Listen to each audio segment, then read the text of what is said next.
Bien, bien, bien, bien, bien, bien.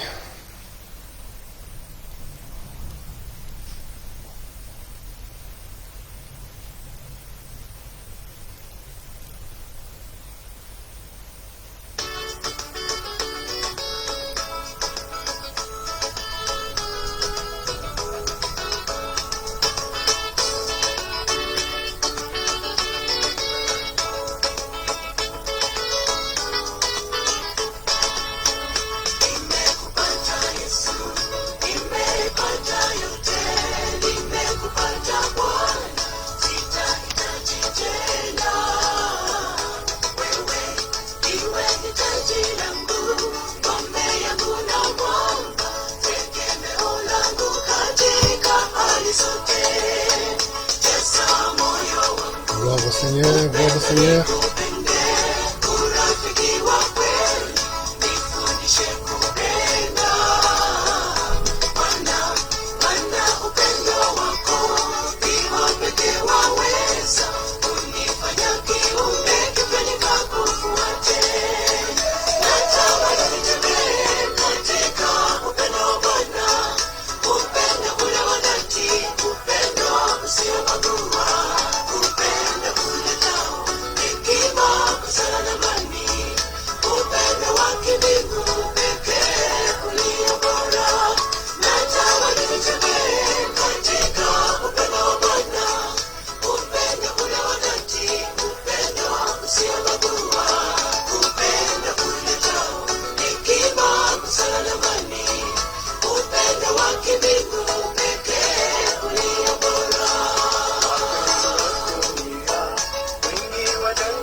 Victoire, victoire.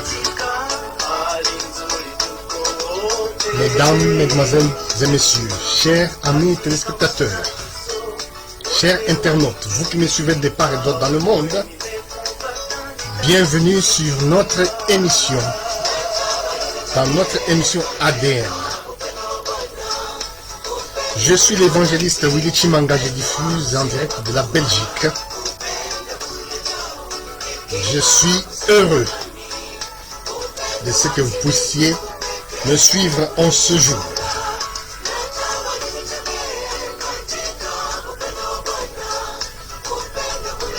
Que davantage l'Éternel dispose vos âmes, vos esprits, vos corps, vos occupations à sa sainte volonté. Bien, bien, bien, bien. Nous allons mettre fin à cette musique chrétienne qui est là pour l'édification de nos âmes dans la présence du Tout-Puissant, notre Créateur, le Dieu visible et invisible. Je me réjouis de pouvoir avoir ce moment à partager encore avec vous sur la parole de Dieu confrontée à notre vie dans notre émission ADN. Vous savez que notre émission ADN consiste à confronter l'être humain que nous sommes, à l'exposer. L'être humain que vous êtes, vous et moi, dans la présence de Dieu ou aussi face aux saintes Écritures. Aujourd'hui, le thème, comme on vous le disait quelque part, je ne sais plus, bon, soit je ne vois plus cela sur mon écran, j'ai écrit que le titre de notre ADN, qui sera une longue série pendant un certain moment, jusqu'à, je ne sais pas, jusqu'à ce que j'arriverai à la fin, nous allons parler de l'autorité du disciple. Vous savez que les enfants de Dieu ignorent souvent qu'ils ont une autorité en tant que disciples du Seigneur Jésus-Christ de Nazareth. Nous allons avoir les Saintes Écritures, nous allons lire, nous allons partager, nous allons sonder, nous allons nous exposer, nous allons découvrir, nous allons plonger dans l'Écriture afin de croître, parce que nous sommes des êtres qui devons croître dans la présence de Dieu. Et pour croître, il faut prendre cette nourriture qui est la parole de Dieu.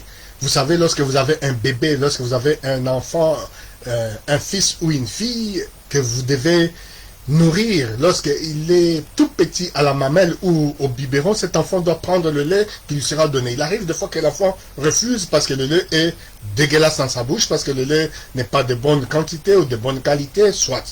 C'est ainsi aussi dans notre vie à nous, enfants de Dieu. Nous devons être exposés à la parole. Nous devons nous prendre cette parole. Nous devons nous l'accaparer. Nous devons la manger. Nous devons, pour certains, devons la prendre comme les biberons. Pour d'autres, devons la prendre comme de la viande, comme des hamburgers, etc., etc.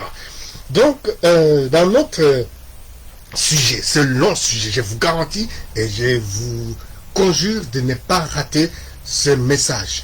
Pour vous qui allez voir les rediffusions, vous qui allez enregistrer, vous qui allez noter, croyez-moi, il y a de la matière, de la réflexion, parce que là, nous allons dans du solide. Nous allons croître d'un niveau élevé maintenant. Nous allons aller plus loin dans notre discernement, dans nos études, parce que je constate que la majorité des enfants de Dieu viennent remplir des chaises dans les assemblées de Dieu, et ils n'ont pas nécessairement acquis les bonnes bases de l'affermissement. Mon but ici est, en tant qu'évangéliste, de faire croître les fils et les filles de Dieu dans divers domaines de leur vie. Aujourd'hui, j'ai choisi de parler de l'autorité du disciple. L'autorité du disciple, pourquoi? Parce que l'autorité du disciple consiste à savoir d'abord qui on est, où on va, qu'est-ce que nous allons rencontrer, comment combattre, comment ordonner, comment acquérir, comment débusquer, comment déloger, etc., etc.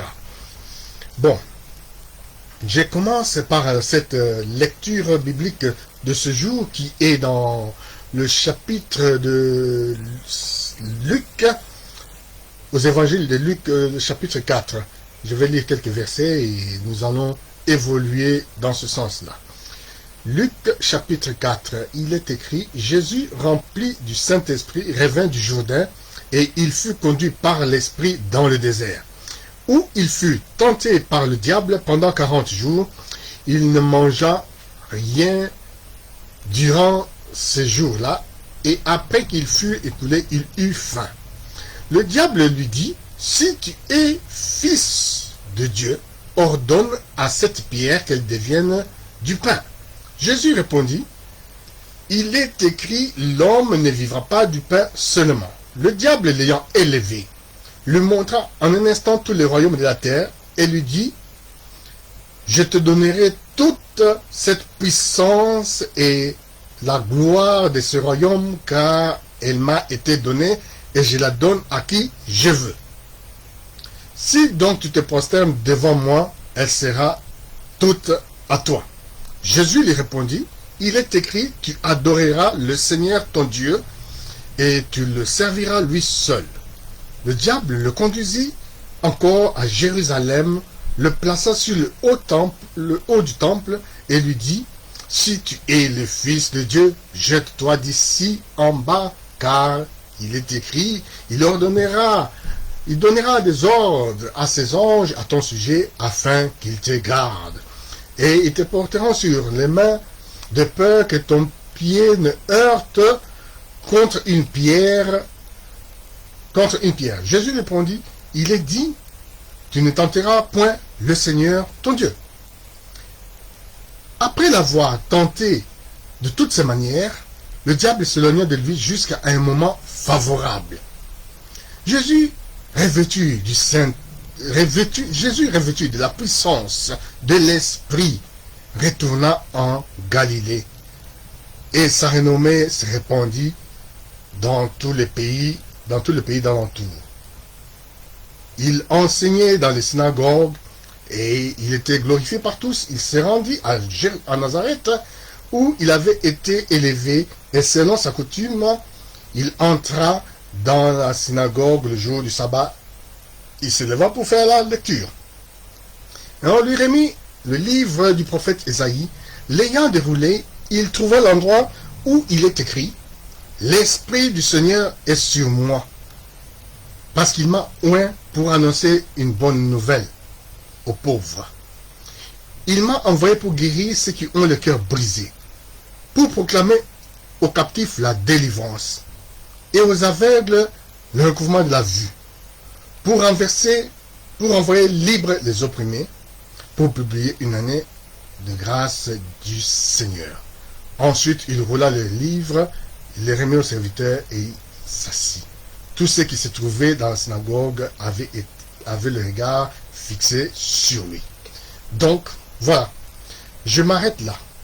J'ai lu les 20 premiers versets de Luc chapitre 4 où on nous relate une histoire de Jésus-Christ, une de ses nombreuses histoires, parce que Jésus-Christ a connu des histoires. Ici, dès le départ, on nous parle, on dit que Jésus, il fut rempli du Saint-Esprit. Donc Jésus, rempli du Saint-Esprit, il revint du Jourdain. C'est-à-dire que Jésus venait de traverser les eaux du baptême. Il avait été baptisé, les chapitres plus haut, il a été baptisé par Jean-Baptiste.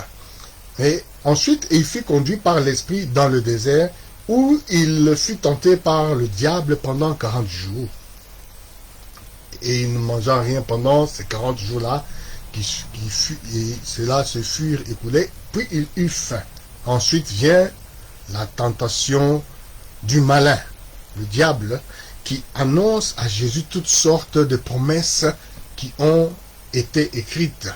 C'est pour vous dire que le diable, dans ce cas-ci, il a eu à, non pas dire à usurper, mais il a eu à contourner les contextes de la parole de Dieu. Il a utilisé la parole de Dieu même envers Jésus-Christ. Le diable s'est servi des Écritures afin de démontrer, entre guillemets, une puissance ou une autorité contre la personne de Jésus, afin de faire tomber Jésus de sa position. Voyez, n'oublions pas que l'autorité du disciple est le titre de notre message, ici dans ADN. C'est pour vous dire, pour vous interpeller et signifier aux fils et aux filles de Dieu que vous et moi allons connaître des turpitudes de toutes sortes sur cette terre. Nous allons connaître des circonstances difficiles. Nous allons connaître... Bon, nous sommes dans la période où, entre guillemets, le mot pandémie a été lâché sur la surface de la terre. Mais devant Dieu, qu'est-ce que c'est? Devant Dieu, le plus important, je pense que cela dépasse le mot pandémie, c'est la perte des fils de Dieu et les filles de Dieu. C'est l'éloignement, c'est mourir loin de la présence de Dieu. C'est être écarté de l'amour du Père qui aime gratuitement. Le Père créateur a besoin de ce que nous puissions être en sa présence. Nous puissions être ses enfants bien-aimés, ses enfants les plus proches, ses enfants sous sa protection, sous sa conduite, sous son élévation, sous sa couverture. Dieu a besoin de ses fils et de ses filles obéissants, soumis à sa volonté. Lorsque nous utilisons le mot soumis, ça ne veut pas dire nous devons avoir le cou raidi sous une puissance de la chicotte ou du fouet ou des ordonnances soi-disant bibliques ou coraniques, etc. Non, Dieu n'est pas un dictateur.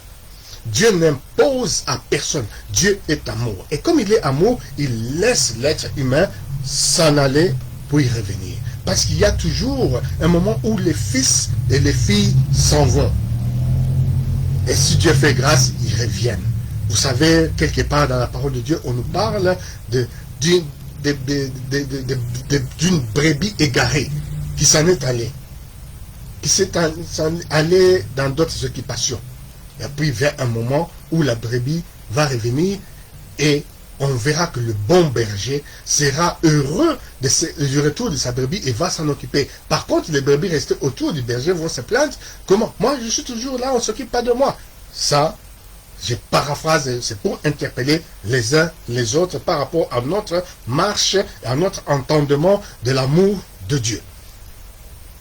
Nous sommes là pour le thème de ce jour, l'autorité du disciple.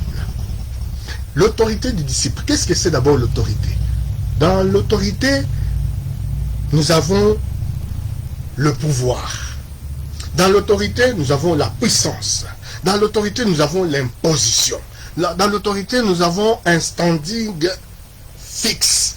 Dans l'autorité, nous avons comment dirais-je? Nous avons ces positionnements de leaders. Dans l'autorité, nous avons cet aspect de force. Où avez-vous déjà vu un policier qui n'est pas autorité? Normalement, le mot police, un policier, c'est quelqu'un qui dirige, qui canalise, qui impose, qui légifère, qui réglemente, il ordonne. Et d'office, le fait qu'il soit policier, en civil ou en tenue en uniforme, il a l'autorité. Ça, c'est l'autorité selon l'habillement. C'est aussi lorsque nous nous retrouvons devant le clergé et que nous avons les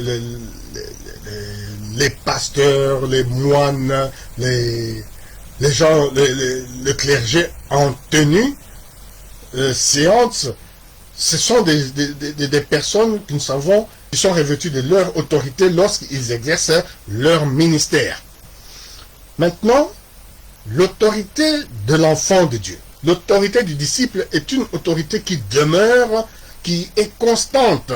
L'autorité du disciple, c'est une autorité que Dieu a donnée à ses enfants afin que le fils de Dieu ou la fille de Dieu puisse garder toujours un standing où il marche avec fierté, il marche avec assurance, il marche avec détermination. Le disciple ne doit pas être égaré. Le disciple ne doit pas marcher, je ne sais pas si je peux cesser. Non, le disciple, c'est ce qu'il dit qui arrive. Vous savez, le disciple que la majorité est sur cette terre ignore même les versets qui disent, par exemple, que le disciple a l'autorité sur tout animal de la terre. Ça, j'en suis convaincu que beaucoup vont bondir. Oui, le disciple a l'autorité sur tout animal de la terre. Cela est écrit dans, je crois, si ma mémoire, bon, je n'ai pas eu le temps de chercher, mais c'est dans les livres de par là au début, quelque chose comme ça. J'essaierai de retrouver ça bientôt, là, quelques jours, pour revenir en profondeur sur cela. Nous avons autorité sur tout animal de la terre. C'est-à-dire qu'un moustique qui t'enquiquine, un moustique qui est déterminé, tu as l'autorité, non pas de taper dessus, non pas de tuer cette créature, mais si tu as la foi, j'exagère, j'extrapole, mais si tu as cette autorité de disciple, tu peux prononcer la parole biblique contre cet acharnement moustiquaire qui te dérange. Ça, nous avons été trop loin, je sais, mais à chacun sa foi, c'est comme ça. Il arrive des fois que pour le disciple de race noire, qu'il soit effrayé lorsqu'il rencontre un cabot, un chien. Il bondit et tout ose utiliser l'autorité devant ce chien en criant dessus. Pas en tremblant, pas en vociférant, mais en criant avec autorité. Au nom de Jésus, tu t'arrêtes, sale bestiole. Vous verrez que l'autorité va fonctionner.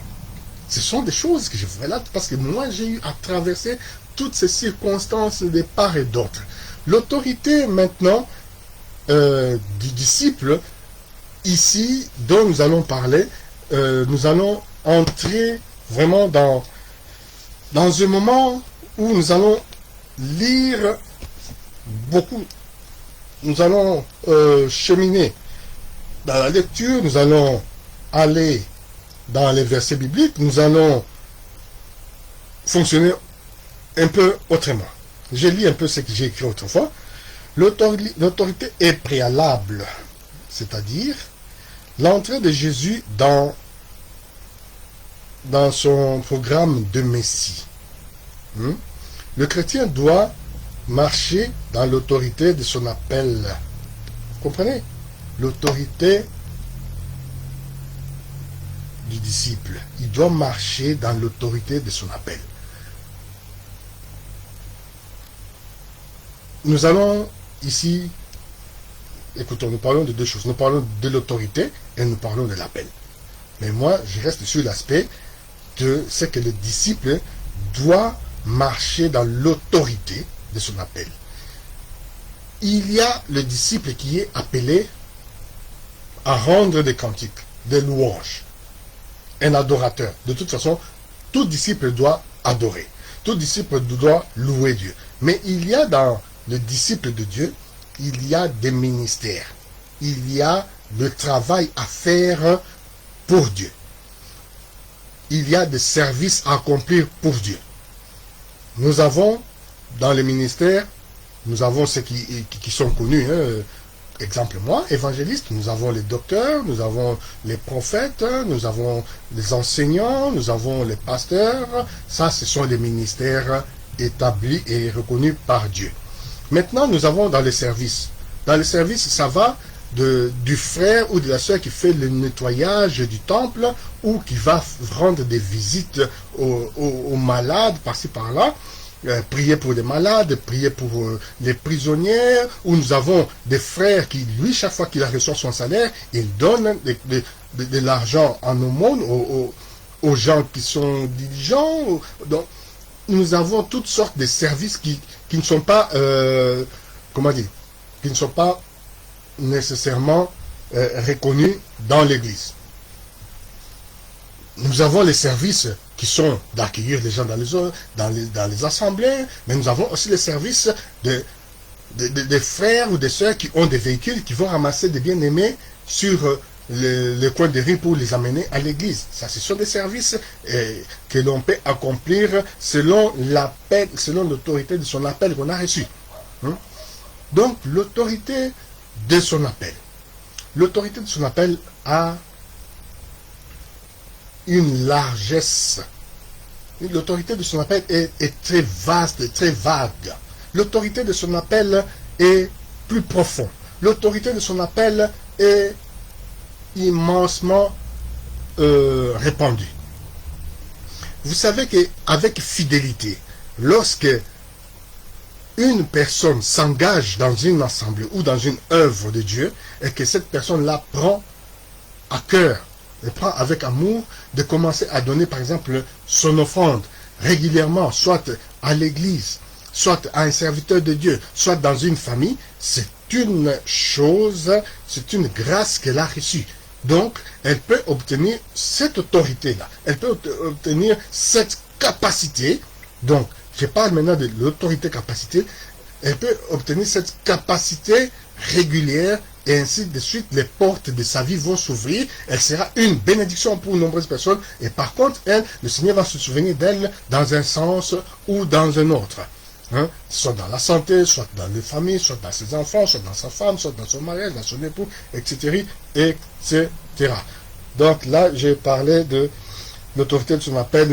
Ici, là, bon, c'est dans le livre de Marc, chapitre 5, versets 24 à 30. Bon, nous avons l'autorité, par exemple, sur la maladie, la résurrection, etc., etc. L'autorité sur les démons, l'autorité sur les bien-aimés. On peut être quelqu'un qui dirige certains frères, certaines sœurs dans un groupe de jeunesse. On peut être le chef, mais cela peut aussi s'apparenter à l'autorité que Dieu met sur vous pour pouvoir encadrer les autres jeunes. C'est une sorte d'autorité. Nous avons aussi l'autorité de la foi. L'autorité de la foi Et par exemple, lorsque Jésus marche sur les eaux et qu'à un certain moment, il sèche le figuier. C'est une sorte d'autorité que Jésus nous a montré, de s'imposer sur des choses de la nature. Il marche sur les eaux. Aujourd'hui, nous sommes là en juin 2020, nous avons une catégorie de personnes qui marchent sur l'eau. Parce qu'on va me dire que, bon, Jésus a marché sur les eaux, il n'est pas le seul à être marché sur les eaux. Oui. Nous avons une catégorie de personnes qui marchent sur les eaux, mais ces personnes-là sont-elles de Christ ou sont-elles dans la sorcellerie, dans la magie, dans les imprécations, incantations, etc., etc. Oui, elles ne sont pas de Christ, elles exercent une certaine puissance sur le métaphysique, etc., etc. Nous ne sommes pas ici pour développer cet aspect-là, mais ce sont des personnes qui utilisent un monde occulte pour s'en servir et accomplir leurs œuvres. Revenons ici. Jésus marche sur les eaux et sèche le figuier. Lorsqu'il marche sur les eaux, il y a les disciples qui sont là, qui contemplent éberlués, ils sont choqués, ils sont dévastés, ébranlés, ils sont apeurés. Hein? Ils voient leur maître, leur frère, leur ami, la personne qu'ils appelaient Seigneur tous les jours, qui s'en va, qui marche sur les eaux et qui vient vers eux ou qui va dans l'autre sens. C'est inimaginable, inconcevable à l'esprit humain que nous sommes. Mais c'est une autorité que Jésus a démontré qu'il avait, même sur la surface des éléments, sur l'eau, et ainsi que sur le vent qui soufflait sur cet océan, cette rivière-là, à ce moment-là. Il a prononcé la parole en disant « Calme-toi » et le vent se tut. Ou je ne sais pas si c'était le vent, une tempête, un ouragan, mais on nous dit dans la parole de Dieu qu'il a menacé ce vent-là et la tempête impétueuse de ce jour-là, elle s'était tue. Parce que Jésus avait l'autorité contre ces éléments-là. D'une part sur l'eau et de l'autre sur le vent. Nous avons ensuite, comme je l'ai dit tout à l'heure, un moment où Jésus s'adressa à un figuier. Un figuier, c'est un arbre qui porte des figues. Il se retourna parce qu'il avait besoin de manger, de goûter la saveur du figuier. Il n'y en avait pas. C'était la période des figuiers. Et sur cet arbre-là, il n'avait pas. Jésus se retourna et il maudit par sa parole. Il dit que jamais de toi ne sortira plus un bon fruit. C'est une autorité démontrée, une autorité verbale. C'est pour vous faire comprendre dans notre émission ici que nous avons aussi l'autorité verbale, nous avons l'autorité spirituelle, nous avons l'autorité, toutes sortes d'autorités qui nous a été données par Dieu le Créateur. Nous évoluons et nous avons aussi l'aspect que nous devons combattre pour arriver à la stature de Christ. Cela nous est relaté dans le livre de Luc chapitre 9 versets 1 à 2. Nous avons à combattre pour arriver à la stature du Seigneur. Et ceci fait partie du ministère. Il nous faut démultiplier la mission. Comment démultiplier la mission si on n'a pas l'autorité? La mission que nous devons démultiplier, elle est que nous recevons et nous donnons. Nous n'avons pas à garder des bien-aimés. Nous n'avons pas à garder le secret. Nous n'avons pas à garder notre acquis pour nous. Nous devons porter du fruit. Je viens de donner l'exemple ici de Jésus qui sèche le figuier, qui le coupe en disant que de toi ne portera plus de fruits, alors tu es maudit.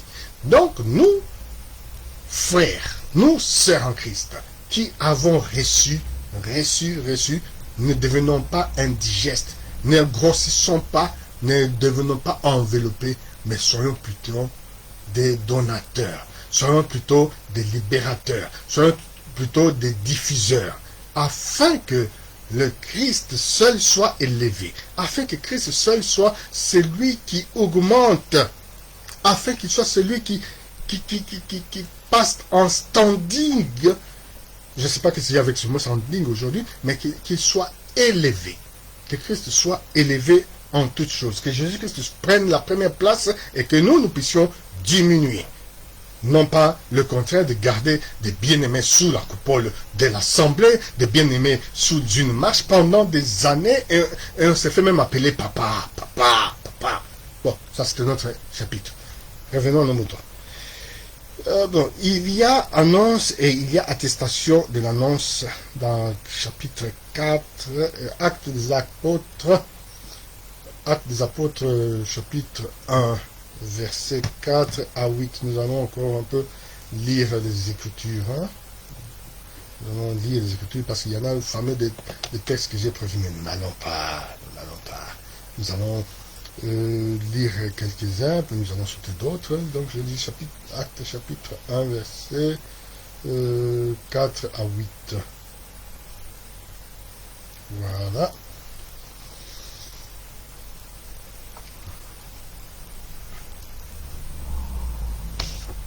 Acte des Apôtres, chapitre 1, verset 4 à 8. Comme, donc, je reviens au début.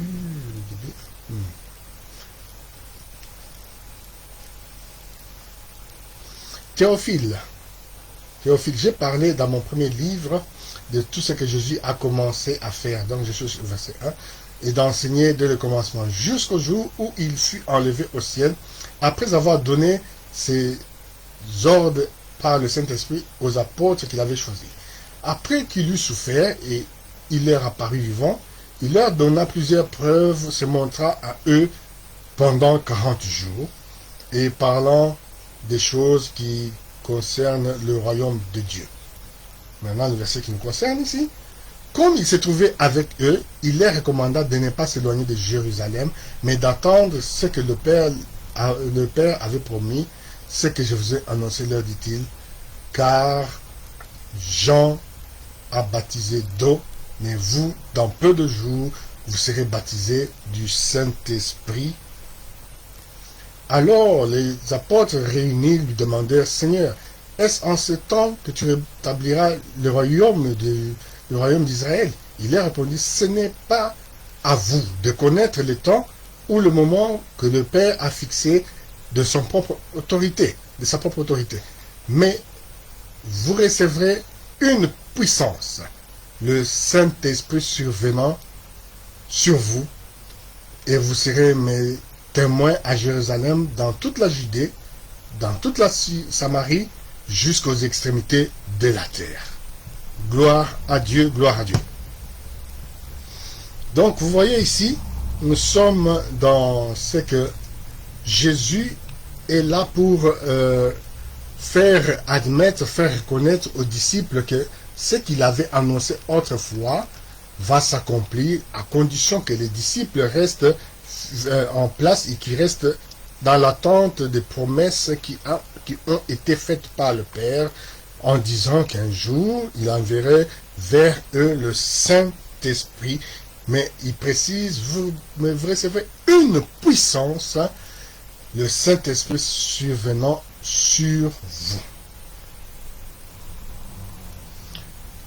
Je souligne un aspect ici.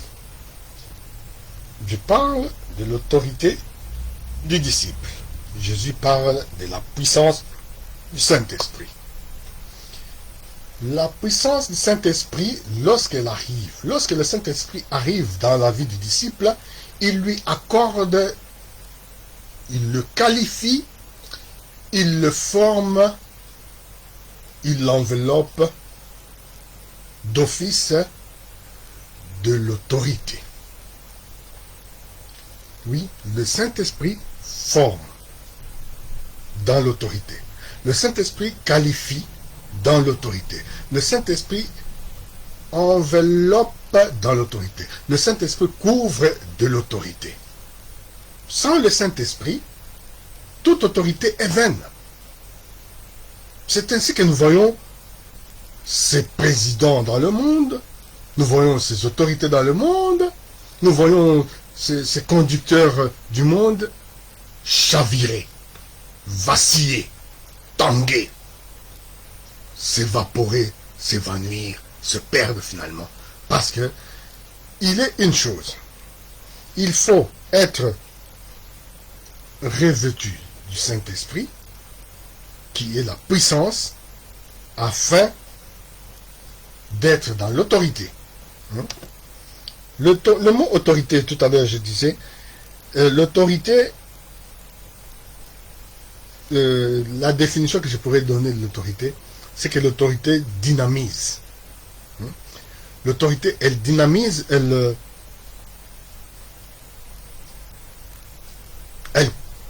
propulse. L'autorité propulse vers un état où l'on sait que on est dans son positionnement. Voilà. Donc, l'autorité dynamise la puissance d'utiliser et permettre un droit. Dans l'autorité, nous avons le droit. Dans l'autorité, nous avons l'autorisation. Dans l'autorité, nous avons la permission. Dans l'autorité, nous avons la vocation. Dans l'autorité, nous avons l'appel ou le mandat. Dans la puissance, nous avons la force. Dans la puissance, nous avons la capacité. Dans la puissance, nous avons l'attestation. Et dans la puissance, nous avons la confirmation. C'est assez costaud ce que j'ai dit là. Parce que nous avons tous ces adjectifs. Nous avons tous ces qualificatifs qui sont autour même de la croix du Saint-Esprit. Autour de la vision du Saint-Esprit. Autour de l'environnement du Saint-Esprit. Alléluia! C'est merveilleux, c'est extraordinaire, c'est incomparable, c'est magnifique. Je répète, l'autorité dynamise. L'autorité rend dynamique. Et l'autorité même se divise en autorité et en puissance. D'un côté, nous avons la puissance, d'un côté, nous avons l'autorité. Et maintenant, sous la puissance, nous avons la force. Sous l'autorité, nous avons le droit. Sous la puissance, nous avons la capacité. Sous l'autorité, nous avons l'autorisation. Sous la puissance, nous avons l'attestation. Sous l'autorité, nous avons la permission. Sous la puissance, nous avons la confirmation. Et sous l'autorité, nous avons la vocation. Nous avons l'appel ou le mandat. Gloire à Dieu.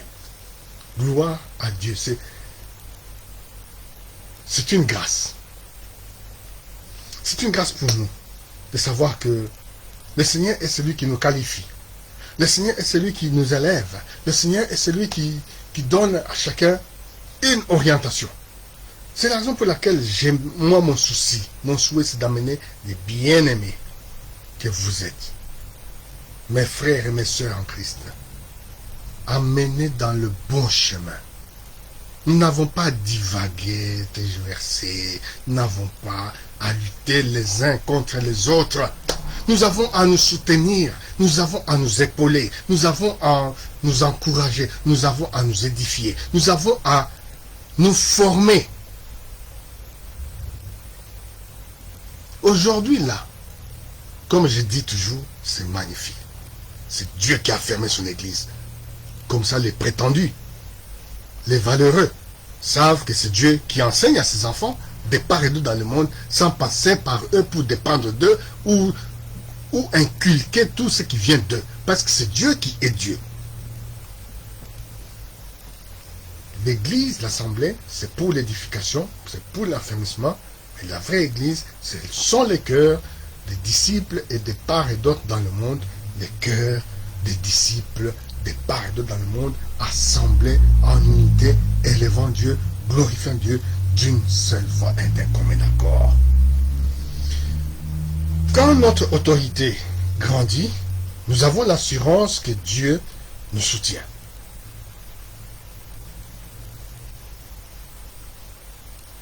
Oui, oui. Quand notre autorité grandit, nous avons l'assurance que Dieu nous soutient. Il faut aspirer à cette autorité. Elle nous est décrite dans Actes des Apôtres, au chapitre 10, verset 38. Nous allons lire brièvement afin que nous soyons fidèles à la parole de Dieu. N'est-ce pas?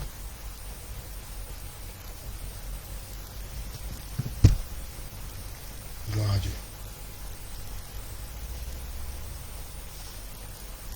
Qu'est-ce que je dis? Acte 10,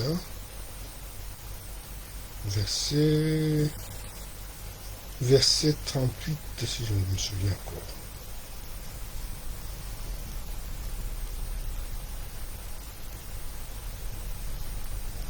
Vous savez comment Dieu a oint du Saint-Esprit et de force Jésus-Christ de Nazareth qui allait de lieu en lieu faisant du bien, guérissant tous ceux qui étaient sous l'empire du diable, car Dieu était avec lui.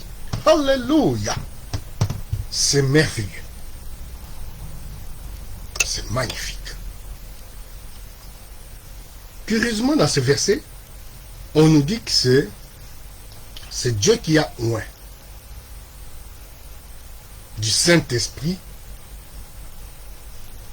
et de force Jésus-Christ, Jésus de Nazareth. Dieu a oint du Saint-Esprit et de force Jésus de Nazareth, qui allait de lieu en lieu faisant du bien et guérissant tous ceux qui étaient sous l'emprise du diable, car Dieu était avec lui. L'autorité du disciple nous interpelle ici dans l'aspect d'être dans la bonne position dans le Seigneur. C'est Dieu qui oint. Ce n'est pas le pasteur. Ce n'est pas l'ancien. Ce n'est pas le prophète. Ce n'est pas l'évangéliste, encore moins le docteur. C'est Dieu qui oint. C'est Dieu qui oint. Ce n'est pas un homme de Dieu qui oint. C'est Dieu qui oint seul. C'est Dieu qui qualifie. C'est Dieu qui installe. C'est Dieu qui impose. C'est Dieu qui guérit. Nous l'avons ici. Actes des Apôtres, chapitre 10, verset 38. Nous savons combien Dieu a oint.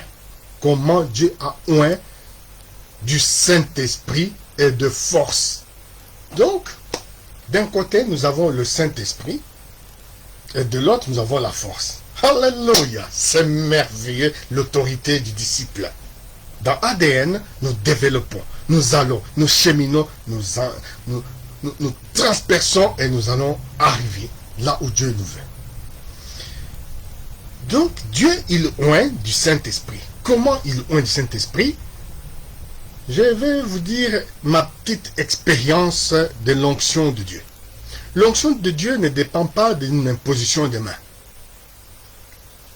L'onction de Dieu ne dépend pas d'un pasteur qui crie sur toi, qui vocifère à tes oreilles au téléphone ou devant toi, comment, qui te fait gêner, qui te fait prier, qui te fait traverser les eaux du baptême, qui te met de bottines d'huile, qui te met la corde de je ne sais quoi sur la tête, qui te met l'huile. Non, non, non, non, non, non. L'onction de Dieu. Ici, on nous détaille, on nous dit que après la traversée du Jourdain, Jésus a été revêtu du Saint-Esprit. Nous l'avons lu tout à l'heure. Dans le livre de Luc, chapitre 4. Jésus, après le Jourdain, il a été revêtu du Saint-Esprit. Ici, nous venons dans le livre des Actes des Apôtres, au chapitre 10, on dit que c'est Dieu qui a oint du Saint-Esprit Jésus de Nazareth. Alléluia. L'onction dépend de Dieu. L'onction vient de Dieu. L'onction appartient à Dieu. Point, un trait, basta, finito, capito. C'est comme ça. Nous n'avons pas à quémander. Nous n'avons pas à marchander. Nous n'avons pas à voyager. Nous n'avons pas à pleurer, à jeûner, à souffrir et tout. Niet. C'est Dieu qui oint. C'est Dieu qui oint. Mon frère, ma soeur, chers téléspectateurs, amis internautes, l'onction de Dieu dépend du Saint-Esprit. Oui. Ah, j'ai dit autre chose. Hein. L'onction de Dieu dépend du Saint-Esprit. Parce qu'ici, on a dit, vous savez comment Dieu a oint du Saint-Esprit. Donc, le Saint-Esprit amène l'onction. Quand on reçoit le Saint-Esprit, on reçoit l'onction. Maintenant, il faut qu'on soit encore revêtu de force. Parce que, on nous dit ici, comment Dieu a oint du Saint-Esprit et de force Jésus de Nazareth. Il y a l'onction, il y a le Saint-Esprit et il y a la force. Alléluia! C'est l'autorité du disciple que je vous enseigne ici. Je suis heureux de pouvoir vous amener dans ce chemin révélé par le Saint-Esprit. Moi, votre serviteur, l'humble serviteur de Jésus, qu'est-ce qui vous parle? Je suis venu à Jésus-Christ en m'agenouillant simplement. Il n'y a pas eu un frère, il n'y a pas eu une sœur. Il n'y a eu personne sur la terre qui puisse dire, qui m'a demandé de prier, de faire une prière d'acceptation. Non. Je me suis agenouillé, j'ai demandé au Seigneur, le Saint-Esprit, s'il existe, qui me le donne, qui me l'accorde. J'ai demandé à Jésus, si vraiment tu existes, que tu viennes, tu te révèles à moi, et montre-toi à moi, donne-moi. Seigneur, si vraiment tu existes sur cette terre, révèle-toi à moi. Tu m'entends ou comment? J'ai l'impression que ma vie, ça ne va pas être tout. Et puis voilà, que boum, je me trouve par terre, je tombe sous l'onction de Dieu. C'est merveilleux. On parle des choses que nous connaissons. Nous n'allons pas dans des termes bibliques, des conférences, des théologiens, des conférences, des séminaires, des éminences scientifiques, des grands pasteurs, des grands apôtres, prophètes, des frères qui renfrognent le visage pour te faire comprendre qu'il est sérieux. Non, non, nous parlons du Seigneur ici. Nous disons que c'est Dieu qui agit, c'est Dieu qui touche, c'est Dieu qui oint, c'est Dieu qui qualifie, c'est Dieu qui enveloppe, c'est Dieu qui met la force et le pouvoir et la puissance. Parce qu'il s'agit de l'autorité du disciple. L'autorité du disciple. Être oint du Saint-Esprit et de force. Cette force, elle vient comment? C'est-à-dire qu'on est revêtu de la force du Saint-Esprit. On est revêtu par Dieu lui-même, le Créateur du monde visible et invisible. Le Créateur qui a créé cette chair, qui a créé cette tête, cet esprit, qui a créé cet œil. Le Créateur qui a créé cette voix, qui a créé ce souffle qui sort des narines. Le Créateur là, c'est celui qui oint du Saint-Esprit. C'est celui qui oint de la force. C'est celui qui oint de la puissance et qui donne l'autorité du disciple qui appartient à Christ Jésus. Nous traversons des périodes où nous savons que beaucoup d'humains se perdent dans la recherche des religions, des magies, des chances, etc., etc. Mais je nous rappelle aussi que Dieu est mystère. Dieu est aussi large et immense. Il est invisible, il est si proche. Dieu se cache des fois derrière l'homme, dans sa petitesse, sans que l'homme ne puisse comprendre. L'homme, lorsqu'il s'endort, lorsque la femme s'endort, il se couche, il se laisse aller, sans savoir si demain il va se réveiller, se lever.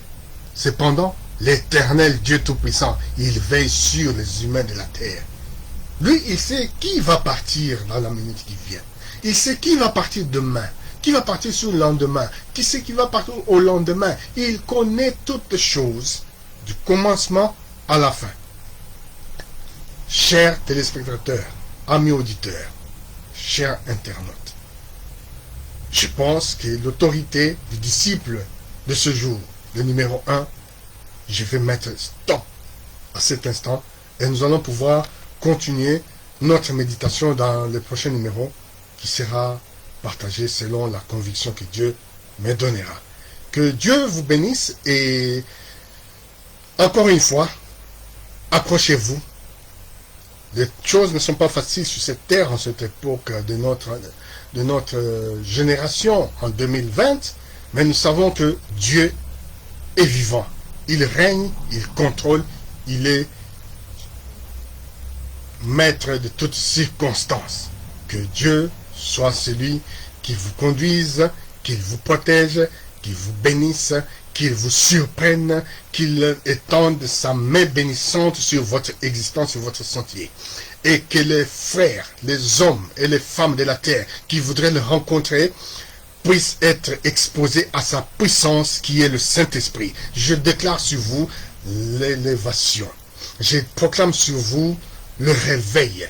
Je déclare sur vous la venue au monde du Tout-Puissant, Créateur du monde visible et invisible. Que votre esprit se réveille, que votre âme se réveille, que vos cœurs se tournent à Jésus-Christ. Je condamne et je brise toute puissance d'aveuglement. Je détruis toute puissance de peur. Je détruis toute puissance d'angoisse. Je détruis toute perdition sur vous, sur vos sentiers, sur vos vies. Je condamne la puissance de la maladie. Je déracine les traits enflammés du malin contre votre existence. Je déloge toute puissance qui vous perd, qui vous menace et qui vous met dans la distraction sociale. Je proclame sur vous la paix, la vie et la joie. Soyez bénis par la puissance du nom de Jésus-Christ.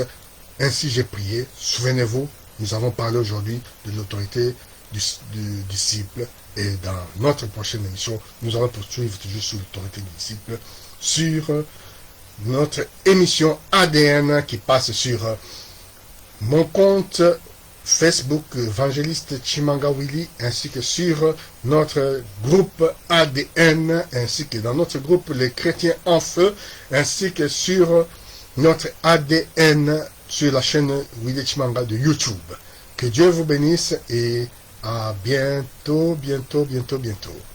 Ciao.